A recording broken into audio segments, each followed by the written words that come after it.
Good morning, everyone. Thanks for joining us today. Again, these sessions are ongoing. Really try to keep them to about 20 minutes, and we're very lucky today to have Lyndon Rickards join us. Thank you, Lyndon, for joining us. Can you give everyone a little bit of a background about your background?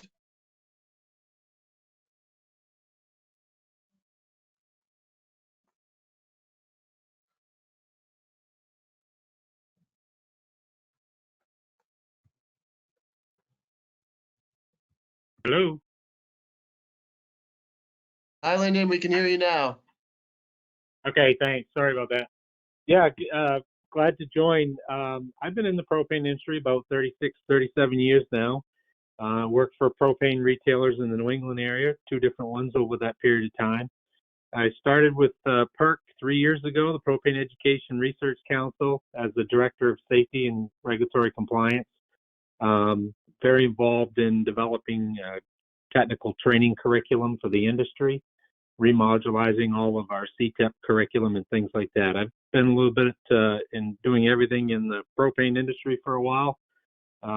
Safety and compliance, technical training, so on and so forth has been a big part of my career. I started out as a service technician, did a little delivery, things like that. So glad to be a part of this. Thanks, Lyndon.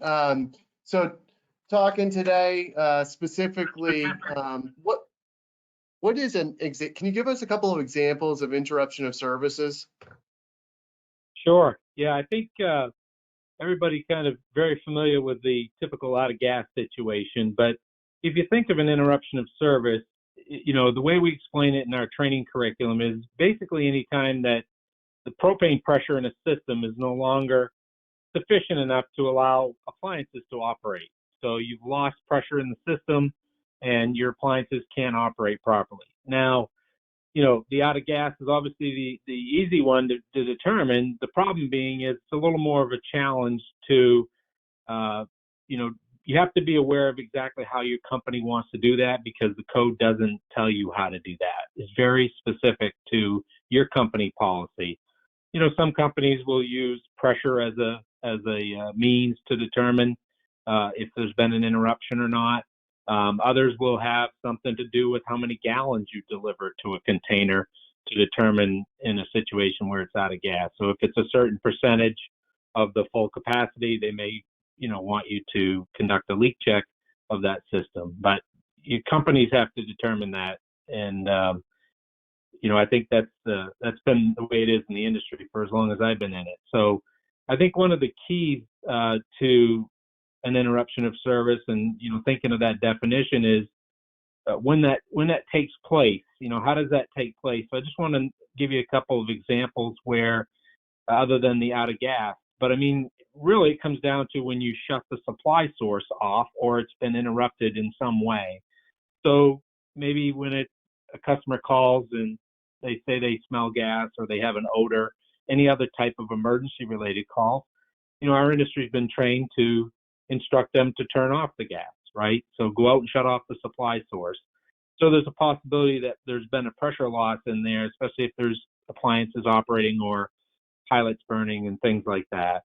One of the other ones is when conducting, service or maintenance of the system. If you've got to replace a regulator because it's too old, or you're putting a new meter on because it's not registering gas properly, or something to that extent. Customers shut off their gas a lot of times for seasonal use of the system. Summer use, winter use, it all depends, but that certainly can be an interruption of service. Anytime you change out propane containers, those kind of things. Even when you add appliances into an existing system is another example where you have to turn off the gas, possibly to cut a T in the line to run a new line for the new appliance. But those are just some of the few I can think of up front here. Thanks. That's super valuable. What do you see, or do you have some recommendations for folks on the call today in terms of maybe some more common or some mistakes that they'd like to avoid, and how people can do better, how, what piece of advice you'd give to everyone as we look forward to colder weather. Sure. Yeah, I think one of the biggest things is, well, it's one of two things generally. It's either not recognizing that interruption has occurred, right? So that if you don't recognize it, you're probably not going to take the steps needed to put it back into service the proper way because you don't think it was interrupted. So that means a leak check probably wouldn't get conducted on the system. I guess the other part of that is someone chooses not to recognize it. I think that's been something out there in the industry that from time to time happens. I think for the most of the time we're in pretty good shape as an industry, but occasionally, mistakes are made and people choose not to recognize it for whatever reason. But I think you got to really also just think beyond that typical out of gas situation. A classic one I think that's happened over the time I've been in the industry is, customers call up and they talk to a customer service representative, either the call center or your own staff during the day or after hours. And they'll give a situation where they'll say, none of my appliances are working. And so half the time they think, well, maybe that's an out of gas. So I'll send a driver out to check it and fill it and do their thing. And they get there and the gas tank is full, or it's got plenty of gas in it. And they feel like they don't hardly even need to put any gas in it, or they put some in it. It takes 100 gallons out of a 400-gallon capacity, whatever it may be. But really, when you think about it, if they said that all their appliances, none of them are working, I mean, is that a possibility that you've got something else going on in the system where it's just not an out of gas situation, such as, because it's pretty unlikely that all of them are going to fail at the same time. So you got to think beyond that out of gas situation. Maybe there's a mechanical issue with a regulator in the colder climates. Maybe there's water that's accumulated inside and froze at the orifice, things like that. So you got to, the other one, I think that my personal experience over the years of working in the field and also doing technical calls and taking those types of calls is people would, put their pressure gauge on a regulator and see that the regulator's got pressure in a static situation where there's no flow. And then they fail to start the appliances and check that flow pressure, because that's really where it happens. So once you put a load on the system, I may have pressure coming through that ice, we'll say, on the orifice that's frozen in the regulator, but you won't necessarily have any pressure once you start up the appliances and it drops right down. And it's just kind of creeping by the ice. So you just got to be mindful of that and think about your troubleshooting. And I think the other point I wanted to make here is that the person taking that call, I think, is got to be diligent to communicate that information that they receive from the customer to the employee that's responding to that particular customer's needs. That way they can recognize it and conduct the required leak check that's according to their policies. And then I think, as importantly, to document the results of that. And, the documentation is a big piece. So that's a common mistake, that either they don't document it quite according to company policy or they don't document it at all. And I think the only advice I would give there, and I think it's been in our training material for a long time, that if it's not documented, it makes it much more difficult to prove later on that you did what you were supposed to. Totally.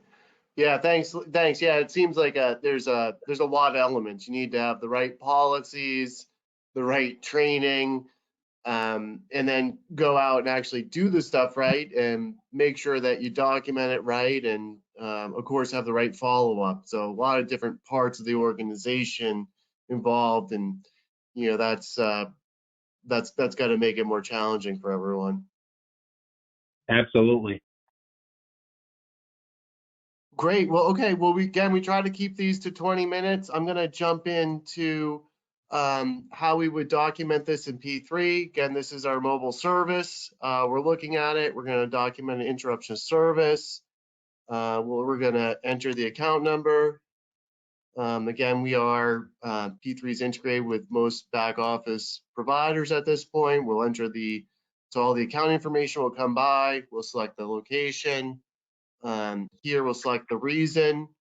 Let's say it's out of gas in this case. We'll continue. At this point, we can enter our leak check. And so we'll enter our leak check. And I'm going to actually say that there is a issue here.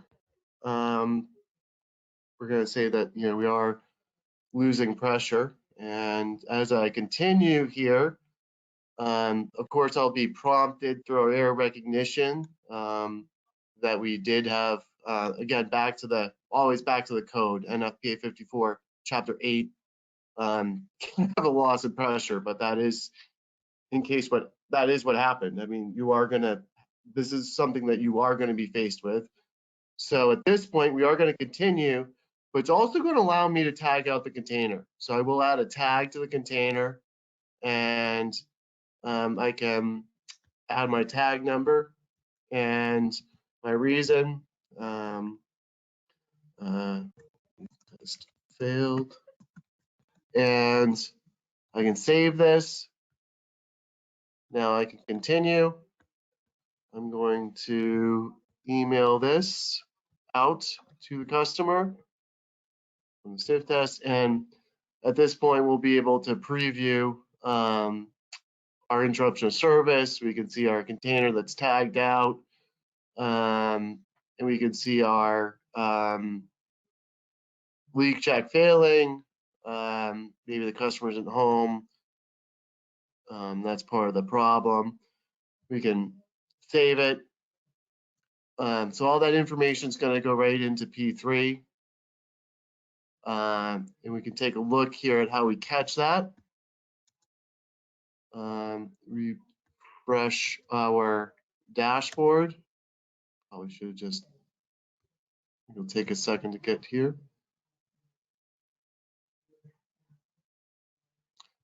And there's our tag. So we can, again, it's multiple elements coming together. Are your frontline workers prepared? Are your field personnel prepared? Is your management and administrative team prepared? You can see here actually the email coming through, but here's the tag that you're going to see. You can see it's tagged on the dashboard. You can see the actual inspection. We can look back in our email, and we can see the inspection coming through via email if we wanted to email that to the customer as well. And now what I'm going to do is we're going to take another look at this. Sometime's going to pass. I'm going to go back out and address this issue.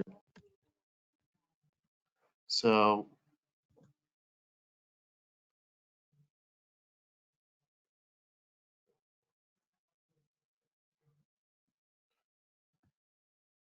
we're going to go back in, enter again the customer account number, select the customer, select the location. Now we'll be going out to do a leak and system check and to remediate, so we can use that selection. We can now enter our leak check, which at this point I'll say that we are going to get a good leak check, so we'll enter that information.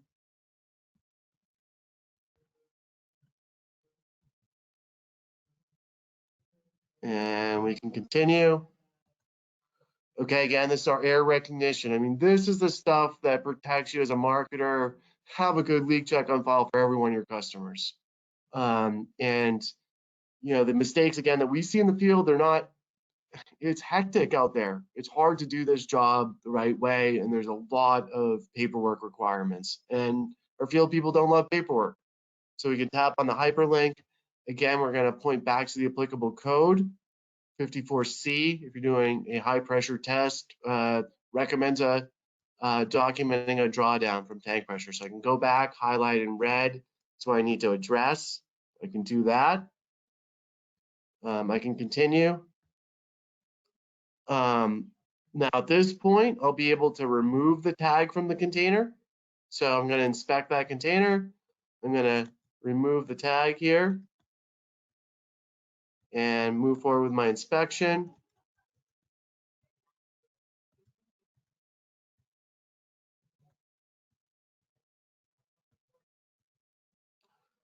Save it. We can continue. Again, we can email it. Make sure we do our sniff test. And, you know, at this point, we'll be able to see now the container put back into service. And you can see we've got a note tag removed. And at this point, our customer is home. They can sign it. Our field person can sign it. We can save it. That email is going to come right out. And all of that information is going to update right away in the dashboard. So we can take a peek back at the dashboard, and we don't have any more tags. One of the things that we've also really worked on recently is to give both the field people and the administrative management teams better tools so they can figure this stuff out on their own. And one thing that everyone should be aware of is on your dashboard now we have all of these really great videos to help with resolution. Our goal is for you to keep a clean dashboard. We want, if there's anything that needs to be addressed, we really want that to stick out. So come in the morning, have a cup of coffee, check out the work that occurred yesterday. If you need some follow-ups, take care of that. And we can see probably the emails come in. Yep, we can see now, here's our email. And there's the resolving documentation of that process.